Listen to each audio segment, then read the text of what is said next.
الحمد للہ رب العالمین والصلاة والسلام علی الانبیاء والمرسلین اعوذ باللہ من الشیطان الرجیم بسم اللہ الرحمن الرحیم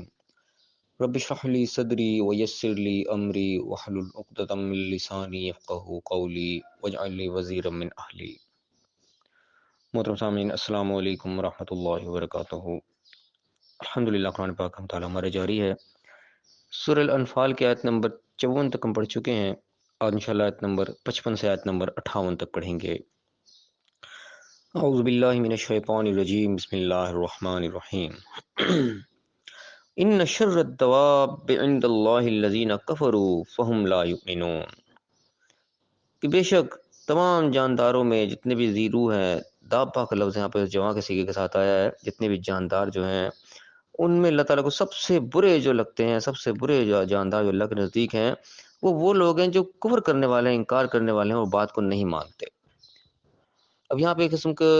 انسانوں کی بات کی جا رہی ہے، لیکن کوئی مثال جو تشبیہ جاندار اور جانوروں سے کسی مثال دی جا رہی ہے، کوئی انسان بھی سائنسی اعتبار سے بھی جو ہے ایک جانور ہی کہلاتا ہے، کہ اس کے سارے جو اسپیسیفکیشنز ہیں، یعنی کہ ایک جس سے جاندار چیزیں بے جان چیزیں ہوتی ہیں، تو جانداروں کے اندر انسان بھی جو ہے وہ جانوروں کے برابر ہی جو ہے سائنسی اعتبار سے بھی تصور کیا جاتا ہے۔ اور ویسے بھی قرآن میں بھی اس کے علاوہ بھی آیت گزر چکی ہے، اس میں اللہ تعالیٰ نے کہا کہ یہ ان کے کان ہیں لیکن سنتے نہیں، آنکھیں ہیں دیکھتے نہیں، تو یہ بالکل انعام کی طرح، چوپایوں کی طرح ہیں، بلکہ ان سے بھی بدتر ہیں۔ تو اسی حساب سے یہاں پہ بات کی جا رہی ہے کہ بالکل جتنے بھی جاندار اللہ تعالیٰ نے جو زیرو چیزیں پیدا کی ہیں، ان تمام میں سب سے بری اللہ کے نزدیک وہ لوگ ہیں جو کفر کرنے والے ہیں، کہ اللہ نے ان کو صلاحیتیں بھی دی ہیں، لیکن صلاحیتوں کو بروکار نہیں لا رہے، ان کو استعمال نہیں کر رہے، بلکہ اس کا الٹ استعمال کر رہے ہیں، انکار کر رہے ہیں اور بات کو نہیں مان رہے، جبکہ اللہ تعالیٰ نے سوچنے سمجھنے کی ہر قسم کی صلاحیت ان کو دے رکھی ہے۔ باقی دوسرے چوپائے ہیں، جانور دوسرے قسم کے ہیں، مویشی ہیں، جو بھی ہیں، ان کے اندر قسم کی صلاحیتیں نہیں ہیں جو اللہ تعالیٰ نے انسان کو دے رکھی ہیں۔ تو انسان ہونے کے باوجود، ساری صلاحیتیں ہونے کے باوجود، اس کے باوجود بھی اس کو جو ہے صحیح استعمال نہ کیا جائے، اس کو نیگیٹو استعمال کیا جائے، الٹ راستے کی طرف چلا جائے، سارا کچھ عقل سمجھ ہونے کے باوجود بھی، تو یہ اللہ کے نزدیک سب سے جو ہے بدترین ہے، کہ جنہوں نے سہولیات ہونے کے باوجود بھی ایک پازیٹیو استعمال نہیں کیا بلکہ نیگیٹو استعمال کیا۔ یہ کون لوگ ہوتے ہیں؟ الذین اعدت منہم، یہ وہ لوگ ہیں جن کو اعدت منہم، کہ آپ نے ان سے وعدے کیے، معاہدے کیے، ثم ينقضون عہدہم، پھر انہوں نے وعدے کو توڑا، فی کل مرۃ، ہر بار، وہم لا یتقون، اور وہ تقوی نہیں اختیار کرتے، ڈرتے نہیں، بچتے نہیں ان چیزوں سے جو اپنے اندر انہیں خامیاں پیدا کر رکھی ہیں۔ یعنی کہ خصوصیت بتائی جا رہی ہے ان لوگوں کی جو اللہ کو ناپسند ہے، کہ وہ وعدہ خلاف لوگ ہوتے ہیں، اپنے قول پر قائم رہنے والے نہیں ہوتے۔ ایک معاہدہ کیا، ایک بات طے کی، اس کے بعد پھر اس کو توڑ دیا، اس کے اوپر قائم نہیں رہ سکے اپنی بات کو،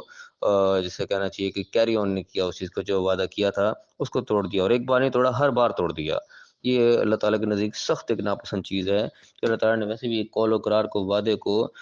بڑی اہمیت دی ہے قرآن کے اندر، کہ بار اللہ نے اس چیز کو بلکہ مسئول کہا ہے، کہ یہ مسئول ہے اللہ کے ہاں وعدے کے، باقاعدہ سوال کیا جائے گا، پوچھا جائے گا تم نے جو وعدہ کیا تھا اس کو پورا کیوں نہیں کیا۔ ہم عام طور پہ یہ چیز ہمارے اندر پائی جاتی ہے کہ بس وعدوں کا ہم لوگ خیال نہیں کرتے، وعدہ کیا پھر توڑ دیا، کمٹمنٹ کی توڑ دی، لیکن اللہ کے نزدیک یہ بہت سیریس معاملہ ہے، اللہ تعالیٰ قیامت کے دن باقاعدہ اس کا سوال کرے گا، اور ظاہر ہے کہ وہاں پہ سوال ہو گیا تو سمجھ لو کہ انسان پکڑا گیا، وہاں پہ سوال ہونا یعنی کہ ایک قسم کا اس بارے میں ہے کہ انسان نے غلطی کی بھی ہوگی، اس کو پوچھا کہ بتائے تو نے کیوں کیا، تو یہ کیوں کا وہاں پہ پوچھا جانا جو ہے یقیناً انسان کے لیے بہت بھاری ہوگا، یہ آسان کام نہیں ہوگا۔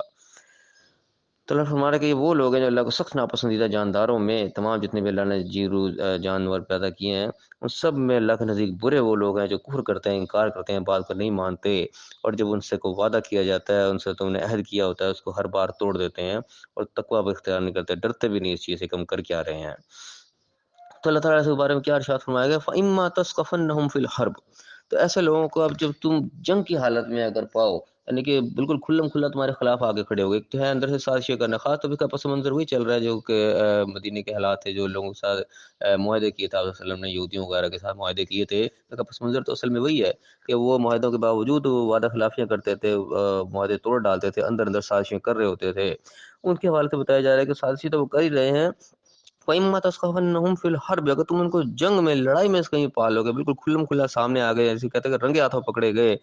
فَشَرِّدْ بِهِم مَّنْ خَلْفَهُمْ، تو ان کے ذریعے پھر پچھلوں کو ڈرا دو، پھر پچھلوں کو ڈرا دو گیا کہ ان کے ساتھ پھر وہ سلوک کرو پتہ لگے ہاں انہوں نے واقعی خلاف ورزی کی ہے، اور اس کے بعد ان کے ساتھ وہ معاملہ ہونا چاہیے کہ ان کے پچھلے جو ڈر رہے ہیں، پیچھے یعنی کہ جو ان کا سرغنہ سمجھ لو، یا پچھلے جو اسی حرکتوں میں لگے ہوئے ہیں، ان کو ایک دفعہ یعنی کہ وہ کہتے ہیں کان ہو جائیں، ان کو پتہ لگ جائے کہ ان کے ساتھ ہوا کیا ہے، ہم نے بھی حرکت کی، ہمارے ساتھ بھی ایسے ہی ہوگا۔ یہ اسی طریقے سے جس طرح اسلام کی جو سخت قسم کی سزائیں ہیں، اس طریقے سے چوری کی سزا ہے کہ ہاتھ کاٹ دو، تو یہ سزا سخت اتنے رکھنے کا مقصد یہ ہے کہ جس طرح نے چوری کی، کو پتہ چوری کرنا غلط تھا، سب کو پتہ کہ چوری کرنا غلط ہے، لیکن جو چوری کرتا ہوا پکڑا گیا تو اس کو سزا بھی پھر وہ رکھی ہے کہ جس نے نہیں بھی، کہ جو بھی ارادہ بھی رکھتا ہے چوری کرنے کا، وہ بھی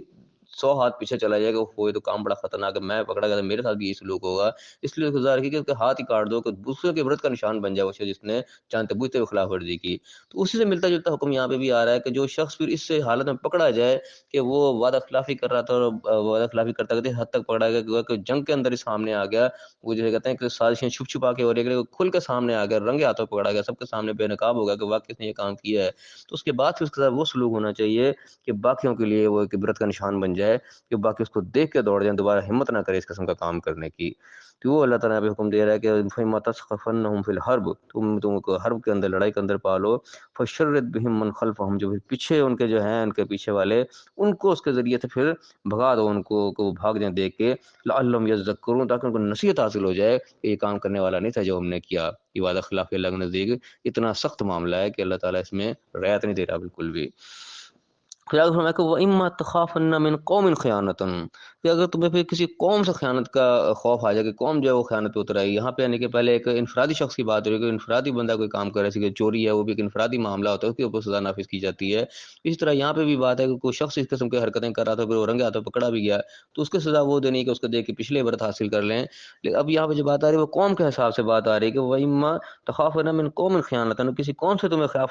خیانت کا خطرہ ہو گیا کہ پوری قوم جو ہے وہ خیانت پر اتر آئی ہے، اب وہ اپنے وعدے کا پاس نہیں کر رہی اور اپنا جو معاہدہ تھا اس کو توڑنے پہ ہے، فَانبِذْ إِلَيْهِمْ عَلَىٰ سَوَاءٍ، تو پھر ان پہ اپنا وعدہ جو ہے ان کے اوپر پھینک دو، برابری کے اوپر، کہ بالکل اعلان جو ہے تو اپنے معاہدے کو پھر توڑ دو، یعنی کہ جس طریقے سے وہ اندر اندر کام کر رہے ہیں، وہ اندر اندر کام کرنے کی طرف یہاں پہ اشارہ نہیں ہے کہ تم بھی وہ اپنے کر رہے ہیں سازشیں، تم بھی اپنی سازشوں میں جڑ جاؤ کہ وہ ٹھیک ہے وہ کر رہے ہیں تو وہ بھی تو کر رہے ہیں، ہم بھی کرتے رہیں گے، نہیں، وہ جو کام کر رہے ہیں وہ تو ہے سراسر اللہ کی ناراضگی کا کام، تم نے ناراضگی کے بدلے میں ناراضگی والے کام کو نہیں پکڑنا، بلکہ کھلم کھلا پھر تم اس معاہدے کو توڑ دینا ختم کر دیں کہ نہیں آپ اس کے پاسداری نہیں کر رہے، اب ہمارے درمیان کوئی معاہدہ نہیں ہے، اب جو ہوگا اعلان ہی ہوگا۔ یہ اس قسم کی طرف اشارہ یہاں پہ آ رہا ہے، علماء نے بھی اس طریقے سے بیان کیا ہے، اور یہی بات بہتر بھی لگتی ہے جو اللہ تعالیٰ یہاں پہ بتا رہا ہے ہمیں، اللہ تعالیٰ میں سے یہ سمجھنے کی بھی توفیق عطا فرمائے۔ اللہ تعالیٰ کہہ رہا ہے کسی قوم سے اگر خیانت کے تمہیں خوف ہوا ہے، خطرہ ہوا ہے، فَانبِذْ إِلَيْهِمْ، تو پھر پھینک دو ان کا عہد انہیں کی طرف ہی، عَلَىٰ سَوَاءٍ، بالکل برابری کو واضح کر کے، کوئی اس کے اندر سازشی والا معاملہ نہیں ہونا چاہیے، کھلم کھلا پھر وعدہ ختم۔ ان اللہ لا يحب الخائنین، اللہ تعالیٰ خیانت کرنے والوں کو تو پسند نہیں کرتا، جن کے وہ خیانت کر رہے ہیں، خیانت کے بدلے میں ہم نے بھی خیانت نہیں شروع کر دینی کہ انہوں نے اندر سازشیں کر رہے ہیں، خیانت وہ کر رہے ہیں، ٹھیک ہے پھر ہم بھی ایسی کریں گے، ہم بھی اندر اندر خیانت شروع کر دیں، نہیں، اللہ تعالیٰ کو خیانت کرنے والے ہرگز پسند نہیں، اللہ تعالیٰ خیانت کرنے والوں کو پسند نہیں کرتا، ان کا ساتھ نہیں دے گا، ہم نے جو کرنا ہے پھر اعلان کرنا ہے، واضح طور پر کرنا ہے، تاکہ ہم اللہ کے نافرمانی میں نہ کہیں چلے جائیں، اللہ تعالیٰ کی محبوبیت جو ہمارے ساتھ ہے وہ ہم سے کہیں نہ چھن جائے، تو اللہ تعالیٰ اللہ تعالیٰ خیانت کرنے والوں کی صورت پسند نہیں کرتا۔ یعنی ہمارے یہاں یہ بھی کنسیپٹ پایا جاتا ہے کہ ایک بندہ ہمارے ساتھ زیادتی کرتا ہے، ہم اس کے ساتھ زیادتی کرنا شروع کر دیں، وہ بھی تو ہمارے ساتھ کر رہا ہے، ہم کیا کریں؟ یہ زیادتی کے بدلے میں زیادتی والا معاملہ، یہ دین ہمیں نہیں سکھاتا، یہ ہمارا جو ہے اسلام ہمیں نہیں سکھا رہا کہ ایک بندہ ہمارے ساتھ زیادتی کر تو ہم بھی اس کے ساتھ زیادتی کرنا شروع کر دیں، نہیں، زیادتی کر رہا ہے ہم نے اپنے پازیٹیو پہلو کے سامنے رکھنا ہے، ہمیں جو چیز دین سکھا رہا ہے ہم نے اسی کے مطابق چلنا ہے، دین نے ہمیں یہ کہیں نہیں سکھایا کہ ایک بندے نے ہمارے گھر میں آ کے چوری کر لیا تو ہم جا کے اس کے گھر میں بھی چوری کر لیں، تو نے بھی تو کی تھی، لو چوری کا بدلہ چوری برابر ہو گیا، یہ طریقہ کار ہمارے اندر نہیں ہونا چاہیے۔ اللہ تعالیٰ ہمیں سمجھنے کی توفیق عطا فرمائے۔ بہت ساری چیزیں ایسی ہوتی ہیں جہاں پہ شیطان ہمیں بہکا دیتا ہے، ایک اپنے طور پہ ہی ہمیں ایک مطمئن کر دیتا ہے کہ بھئی ٹھیک ہے ہمارے ساتھ ایسا ہو رہا ہے تو ہم بھی ایسا کر لیں گے، جیسے عام طور پہ ہمارے یہاں کانسیپٹ پہ آیا تھا کہ بھئی گورنمنٹ تو ہمارا مال کھا رہی ہے، گورنمنٹ ہمیں فلاں کر رہی ہے فلاں کر رہی ہے، تو ہم بھی گورنمنٹ کا مال چوری کر لیں گے تو ہم پر جائز ہو جائے گا، یہ ہمارا غلط کانسیپٹ ہے، چوری کبھی بھی جائز نہیں ہوگی، چاہے جس طرح بھی ہم کر لیں، لیکن وہ شیطان ہمیں مختلف طرح سے دھوکے دیتا رہتا ہے، تو اللہ تعالیٰ ہمیں شیطان کے دھوکوں سے ہمیں محفوظ فرمائے۔ یہ آیات بھی ہمیں اسی طرف اشارہ کر رہی ہیں کہ اگر خیانت خیانت کر رہی ہے تمہارے ساتھ، خیانت کے بدلے میں ہم نے خیانت نہیں کرنی، بلکہ ان کا معاہدے کو ان کی طرف پھینک دینا، اللہ تعالیٰ اس چیز کو توڑ دینا ہے، معاہدے کو ختم کر دینا ہے، کیونکہ اللہ تعالیٰ خیانت کرنے والوں کو پسند نہیں کرتا۔ تو یہ چیز اللہ کو ناپسند ہے، وہ کسی صورت بھی پسند نہیں ہو سکتی، کیونکہ ہمارے ساتھ زیادتی ہو رہی ہے، اللہ کو زیادتی ناپسند ہے، تو ہمارے ساتھ زیادتی ہو کیونکہ ہم بھی اس کے ساتھ زیادتی کر دیں تو وہ اللہ کو پسند ہو جائے گی، ایسا نہیں ہوگا۔ جو چیز اللہ کو ناپسند ہے وہ ناپسند ہی ہے۔ اللہ تعالیٰ میں صحیح سمجھنے، صحیح عمل کرنے کی توفیق عطا فرمائے اور دنیا اور آخرت دونوں جگہ کامیاب فرمائے، آمین۔ وآخر دعوانا ان الحمد للہ رب العالمین۔